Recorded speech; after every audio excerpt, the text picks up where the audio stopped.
Hello, good morning people in the Philippines. This is DJ Moxie again. Welcome back to my YouTube channel.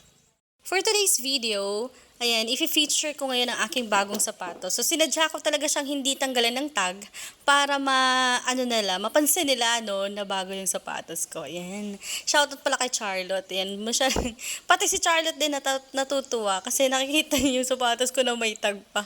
Nakakatuwa nga lang din. Di ba? Napapansin nila na bago yung sapatos ko. Alam niyo na, pag kayo gusto niyo din napansin yung bagong sapatos niyo, ganyan ang gawin niyo. Tulad nito yung mga tao nasa likod. Yan, narinig ko sila na nag-uusap. Sabi nila, may tag pa daw yung sapatos ko. Natutuwa lang ako kasi nga, napapansin talaga nila parang effective yung iniisip ko, Nakakatuwa talaga. Kaya gayon, pag gusto niyo mapansin din yung mga bagong sapatos niyo, gusto niyo din i-feature, maybe siguro effective pag ganito. Nakakatuwa. Tingnan niyo po yan, si Selly. Siya din napansin din niya na bago yung sapatos ko, diba? Ilang tao na yung nakakapansin.